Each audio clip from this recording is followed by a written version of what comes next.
भारतीय सिनेमा के विकास में उसके गीत और संगीत का महत्वपूर्ण स्थान रहा।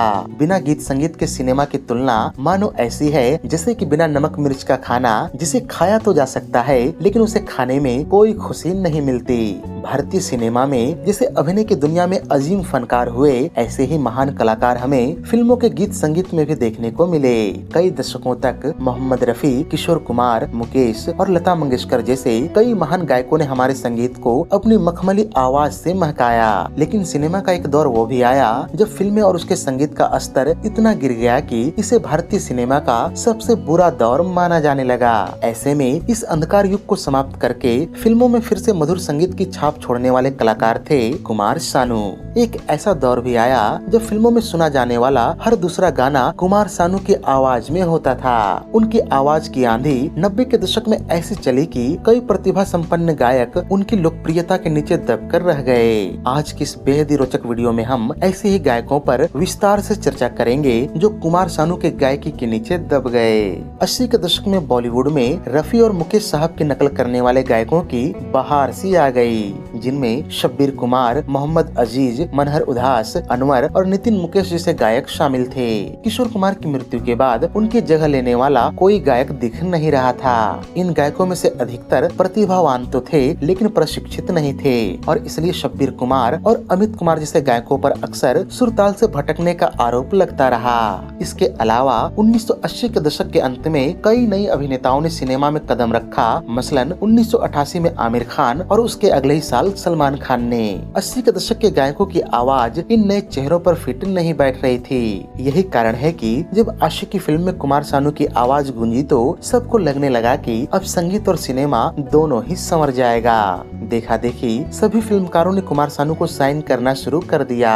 एक्शन और मारधाड़ की फिल्मों की जगह फिर से रोमांटिक फिल्मों ने ले ली और धीरे धीरे शब्बीर कुमार, मोहम्मद अजीज, अनवर और नितिन मुकेश जैसे गायक फिल्मी संगीत से बाहर हो गए।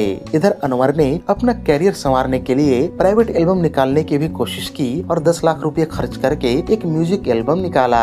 लेकिन कुमार सानू के आने के बाद लोगों के संगीत का टेस्ट इतना बदल चुका था कि अनवर का एल्बम फ्लॉप साबित हुआ और उन्हें कर्ज चुकाने के लिए अपना फ्लैट तक बेचना पड़ा।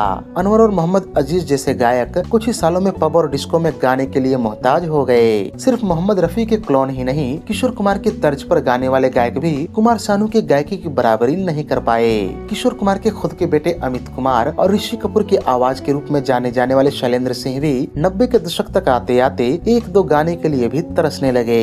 ये दोनों ही गायक प्रशिक्षित नहीं थे और इसलिए इन्हें कुमार सानू जैसे सधे हुए गायक से होड़ लेना मुश्किल पड़ गया। शैलेंद्र तो 90 के दशक में ऋषि कपूर की भी आवाज नहीं रह पाए और दीवाना जैसी सुपरहिट फिल्म में कुमार सानू ने ऋषि कपूर के लिए जैसे बेहतरीन गीत गाए, उसके बाद तो कुमार सानू ही ऋषि कपूर की आवाज बन गए। इसी तरह अमित कुमार की भी एक गलती ने एक सुनहरा मौका उनके हाथों से लेकर कुमार सानू की झोली में डाल दिया और कुमार सानू ने इस मौके को ऐसा लपका कि अमित कुमार कभी उनकी बराबरी नहीं कर पाए। दरअसल 80 के दशक के बिल्कुल अंत में डेविड धवन फिल्म आंधिया बना रहे थे, जिसका संगीत बप्पी लाहिड़ी ने दिया था। फिल्म में शत्रुघ्न सिन्हा की आवाज के तौर पर अमित कुमार को तय किया गया था, लेकिन अमित कुमार तय शेड्यूल के समय स्टूडियो में नहीं पहुंच पाए और रिकॉर्डिंग कैंसिल करनी पड़ी। इस समय कुमार सानू फिल्मों में संघर्ष कर रहे थे। उनकी आवाज से खुश होकर गजल सम्राट जगजीत सिंह ने उनसे अपनी फिल्म में गाना गवाया। जगजीत सिंह उस समय स्टूडियो में ही मौजूद थे, इसलिए उन्होंने कुमार सानू को लाकर बप्पी लाहिड़ी से यह कहा कि इस नए लड़के से भी गवा कर देखिए, अगर गाना पसंद न आए तो फिर अमित कुमार से ही गवा लेंगे। लेकिन इसकी कोई जरूरत नहीं पड़ी क्योंकि कुमार सानू की आवाज में गाना पास हो गया। इस गाने के बोल थे, फिर दिल ने चोट खाई, उसके बाद आशिकी आई, फिर तो कुमार सानू चमक गए और अमित कुमार मन महसूस कर रह गए कि जाने अनजाने उन्होंने ही कुमार सानू को एक मौका दिलवा दिया।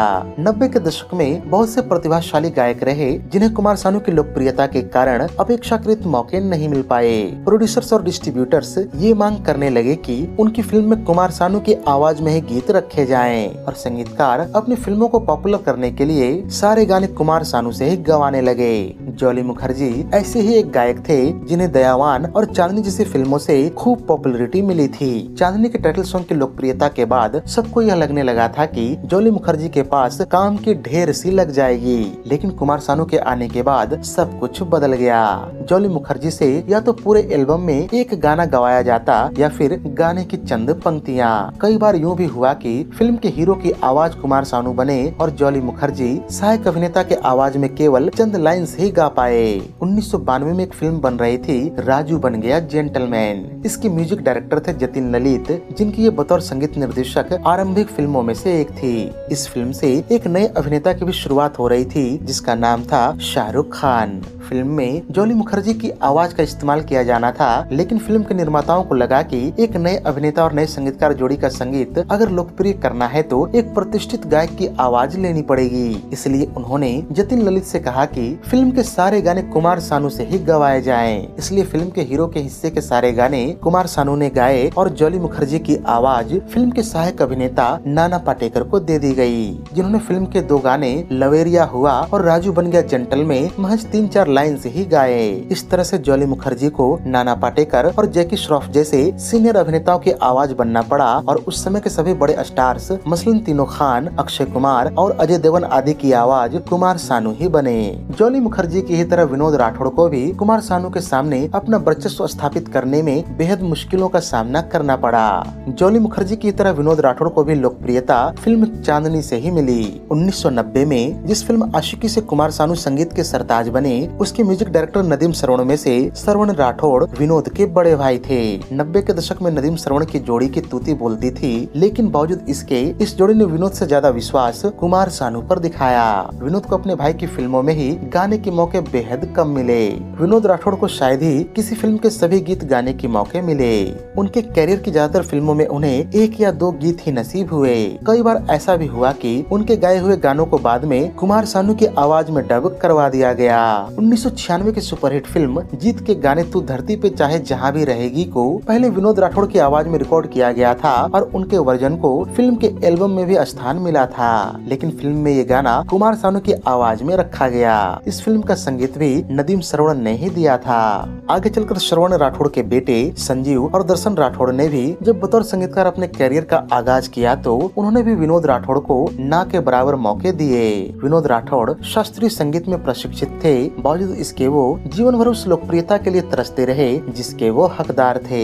कुमार सानू की लोकप्रियता का आलम यह था कि बड़े बड़े फिल्मकारों को भी उनके सामने नतमस्तक होना पड़ा। जिस फिल्म आशिकी ने कुमार सानू को शोहरत की बुलंदियों पर पहुंचाया था, उस फिल्म के निर्देशक महेश भट्ट लाख कोशिशों के बावजूद दूसरे गायकों को सफलता नहीं दिलवा पाए। महेश भट्ट ने अपनी फिल्म दिल है कि मानता नहीं के 2 गीत कुमार सानू की जगह पर विपिन सचदेवा और बाबला मेहता से गवाए। जब श्रोताओं ने ये गाने सुने तो इस बात का जमकर विरोध होने लगा कि एल्बम के 2 गाने कुमार सानू की आवाज में नहीं थे। गुस्साए श्रोताओं ने एल्बम्स तक वापस लौटा दिए। उस समय टी सीरीज के कहने पर महेश भट्ट ने उन गानों को दोबारा कुमार सानू की आवाज में डब करवाया, लेकिन उन्होंने विपिन सचदेवा को कुमार सानू की तरह स्टार बनाने का निश्चय कर लिया। उन्होंने अपनी अगली फिल्म जानम में विपिन सचदेवा से गीत गवाए, पर ये फिल्म और इसके गाने दोनों ही फ्लॉप हो गए। हारकर महेश भट्ट को वापस कुमार सानू की शरण में जाना पड़ा। विपिन सचदेवा अच्छी आवाज होते हुए भी इंडस्ट्री में अपने पांव नहीं जमा पाए और यही हाल बाबला मेहता का भी हुआ। जहां विपिन सचदेवा को भजन गाने पड़े, वहीं बाबला मेहता स्टेज शो के मोहताज हो गए। आखिरकार कुमार सानू के खुद के बेटे उनके परछाई के नीचे दब गए। अपने एक इंटरव्यू में कुमार सानू के बेटे जान कुमार सानू का कहना था कि उनके पिता के कारण उनको काम मिलने में परेशानी हुई, क्योंकि सभी संगीतकारों ने उन्हें ये सोचकर काम देने से मना कर दिया कि ये तो कुमार सानू का बेटा है और इसके पास पहले से ही बहुत काम होगा, इसे काम की क्या जरूरत है। और इस तरह से उनकी जगह पर अन्य कलाकारों को मौका मिला। वो आगे बताते हैं कि अगर वो सफल हो भी जाएं तो उनकी तुलना हमेशा अपने पिता से होती रहेगी और अपने नाम के कारण वो ये छुपा भी नहीं सकते, क्योंकि कुमार सानू उनके पिता हैं। ऐसा नहीं है कि इस दौर में कोई और सफल गायक नहीं हुआ। उदित नारायण, अभिजीत भट्टाचार्य और सोनू निगम जैसे गायक रहे जिन्होंने अपनी खुद की पहचान बनाई, लेकिन वो भी कहीं न कहीं कुमार सानू के प्रसिद्धि के तले दबे हुए से दिखे। यहाँ यह भी एक कटु सत्य है कि जिस कुमार सानू ने 90 के दशक में एक छत्र राज किया, वो खुद 2003 के बाद उतने लोकप्रिय नहीं रह गए और उनका भी वही हाल हुआ जो कि 80 के दशक के अंत में उस दशक के लोकप्रिय गायकों के साथ हुआ था। तो ये थी बॉलीवुड फिल्मों के उन सिंगर्स की सूची जो कुमार सानू की लोकप्रियता के आगे फीके पड़ गए और वो शोहरत हासिल नहीं कर पाए जिसके वो हकदार थे। उम्मीद है कि हमारी ये प्रस्तुति आपको बेहद रोचक लगी होगी। अगर वीडियो पसंद आई हो तो इसे लाइक व शेयर भी कर दें तथा ऐसे ही दिलचस्प वीडियोस की नोटिफिकेशन पाने के लिए चैनल को सब्सक्राइब करके बेल आइकॉन में ऑल का बटन दबाना न भूलें। धन्यवाद।